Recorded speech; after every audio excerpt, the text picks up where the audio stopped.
യേശുവിൽ സ്നേഹം നിറഞ്ഞ പ്രിയ മാതാപിതാക്കളെ, സഹോദരി സഹോദരന്മാരെ, ഇന്ന് നമ്മൾ കേൾക്കുന്ന വചനഭാഗം ഉൽപ്പത്തി പുസ്തകം 34 അധ്യായം. ദീനയുടെ മാനഹാനി. യാക്കോബിന് ലയായിലുണ്ടായ മകൾ ദീന ആ നാട്ടിലുള്ള സ്ത്രീകളെ സന്ദർശിക്കാൻ പോയി.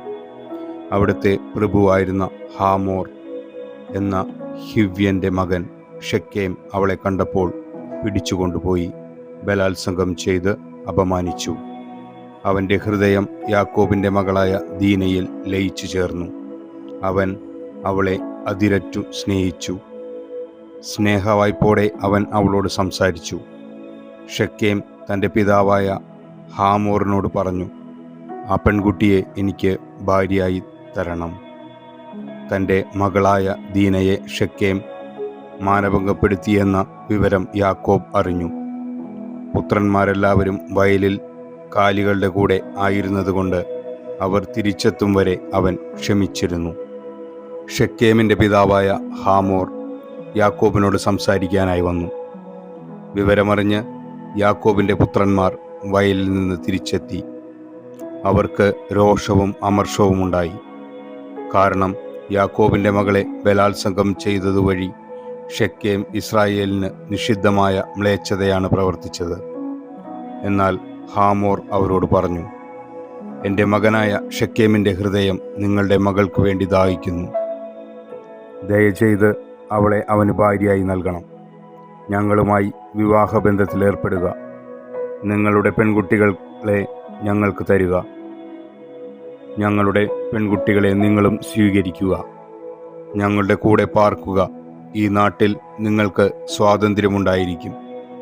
നിങ്ങൾക്ക് ഇവിടെ പാർത്ത് തൊഴിൽ ചെയ്യുകയും സമ്പാദ്യമുണ്ടാക്കുകയും ചെയ്യാം. ഷെക്കേം ദീനയുടെ പിതാവിനോടും സഹോദരന്മാരോടുമായി പറഞ്ഞു, ദയയോടെ നിങ്ങൾ എന്നോട് പെരുമാറണം. നിങ്ങൾ ചോദിക്കുന്നത് ഞാൻ നിങ്ങൾക്ക് തരാം. സ്ത്രീധനമായോ വിവാഹ സമ്മാനമായോ നിങ്ങൾ ചോദിക്കുന്നതെന്തും തരാൻ ഞാൻ ഒരുക്കമാണ്. പെൺകുട്ടിയെ എനിക്ക് ഭാര്യയായി തരണം. തങ്ങളുടെ സഹോദരി ദീനയെ ഷെക്കേം മാനഭംഗപ്പെടുത്തിയതുകൊണ്ട് യാക്കോബിൻ്റെ മക്കൾ അവനോടും അവൻ്റെ പിതാവായ ഹാമോറിനോടും ചതിവായി സംസാരിച്ചു. അവർ പറഞ്ഞു, പരിച്ഛേദനം ചെയ്യാത്ത ഒരുവന് ഞങ്ങളുടെ സഹോദരിയെ ഭാര്യയായി നൽകുക സാധ്യമല്ല. ഞങ്ങൾക്ക് അത് അപമാനകരമാണ്. എന്നാൽ ഒരു വ്യവസ്ഥയിൽ ഞങ്ങളിതിന് സമ്മതിക്കാം. നിങ്ങളുടെ പുരുഷന്മാരെല്ലാം പരിച്ഛേദനം ചെയ്ത് ഞങ്ങളെപ്പോലെയാകണം. അങ്ങനെയെങ്കിൽ ഞങ്ങളുടെ പുത്രിമാരെ നിങ്ങൾക്കു തരാം. നിങ്ങളുടെ പുത്രിമാരെ ഞങ്ങളും സ്വീകരിക്കാം. ഞങ്ങൾ നിങ്ങളോടൊത്ത് വസിക്കുകയും നമ്മൾ ഒരു ജനതയായി തീരുകയും ചെയ്യും. ഞങ്ങൾ പറയുന്നതനുസരിച്ച് പരിച്ഛേദനം ചെയ്യാൻ നിങ്ങൾ ഒരുക്കമല്ലെങ്കിൽ ഞങ്ങളുടെ മകളെയും കൊണ്ട് ഞങ്ങൾ സ്ഥലം വിടും. അവരുടെ വ്യവസ്ഥ ഹാമോറിനും മകൻ ഷെക്കേമിനും ഇഷ്ടപ്പെട്ടു. അങ്ങനെ ചെയ്യാൻ ആ ചെറുപ്പക്കാരൻ ഒട്ടും മടി കാണിച്ചില്ല. കാരണം യാക്കോബിൻ്റെ മകളിൽ അവൻ അത്രമേൽ അനുരക്തനായിരുന്നു. അവൻ്റെ കുടുംബത്തിൽ ഏറ്റവും മതിക്കപ്പെട്ടവനായിരുന്നു ഷെക്കേം. അതിനാൽ ഹാമോറും മകൻ ഷെക്കേമും നഗരകവാടത്തിങ്കൽ ചെന്ന് അവരുടെ പട്ടണത്തിലെ പുരുഷന്മാരോട് ഇപ്രകാരം പറഞ്ഞു, ഈ മനുഷ്യർ നമ്മോട് സൗഹാർദ്ദത്തിലാണ്. അവർ ഈ നാട്ടിൽ പാർത്ത് ഇവിടെ തൊഴിൽ ചെയ്യട്ടെ. ഈ നാട് അവരെ കൂടി ഉൾക്കൊള്ളാൻ മാത്രം വിശാലമാണല്ലോ. അവരുടെ പുത്രിമാരെ നമുക്ക് ഭാര്യമാരായി സ്വീകരിക്കാം. നമ്മുടെ പുത്രിമാരെ അവർക്കും നൽകുകയും ചെയ്യാം.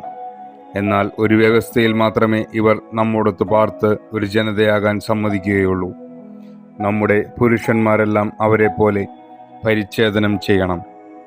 അവരുടെ സമ്പത്തും കന്നുകാലികളും മറ്റു മൃഗങ്ങളുമൊക്കെ നമ്മുടേതാവില്ലേ? നമുക്കിത് സമ്മതിക്കാം. എങ്കിൽ അവർ നമ്മോട് കൂടെ താമസിക്കും. പട്ടണത്തിലെ പുരുഷന്മാരെല്ലാം ഹാമോറിൻ്റെയും മകൻ ഷെക്കേമിൻ്റെയും വാക്കുകൾ കേട്ട് പരിച്ഛേദനം ചെയ്തു.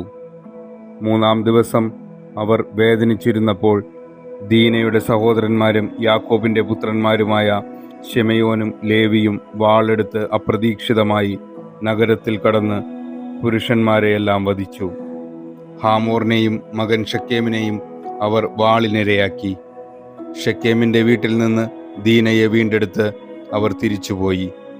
തങ്ങളുടെ സഹോദരിയെ മാനഭംഗപ്പെടുത്തിയതിൻ്റെ പേരിൽ യാക്കോബിൻ്റെ മക്കൾ മരിച്ചു കിടന്നവരുടെ ഇടയിലൂടെ ചെന്ന് നഗരം കൊള്ളയടിച്ചു. അവരുടെ ആടുമാടുകളെയും കഴുതകളെയും നഗരത്തിലും വയലിലുമുണ്ടായിരുന്ന സകലത്തെയും അവർ അപഹരിച്ചു. അവരുടെ സ്വത്തും വീട്ടുവകകളൊക്കെയും യാക്കോബിൻ്റെ മക്കൾ കൈവശപ്പെടുത്തി. കുഞ്ഞുങ്ങളെയും സ്ത്രീകളെയും പിടിച്ചുകൊണ്ടുപോവുകയും ചെയ്തു.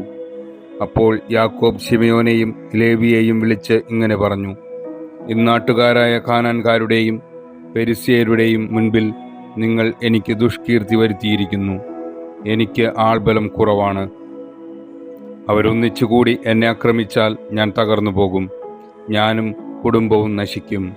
അവർ ചോദിച്ചു: ഒരു വേശ്യയോടെന്ന പോലെ അവൻ ഞങ്ങളുടെ സഹോദരിയോട് പെരുമാറിയതെന്തിന്? ദൈവവചനമാണ് നാം കേട്ടത്. ഈ വചനം നമ്മുടെ ജീവിതത്തിൽ സന്തോഷവും അനുഗ്രഹവും ആശ്വാസവും കൊണ്ടുവരട്ടെ എന്ന് ആശംസിക്കുന്നു. ആമേൻ.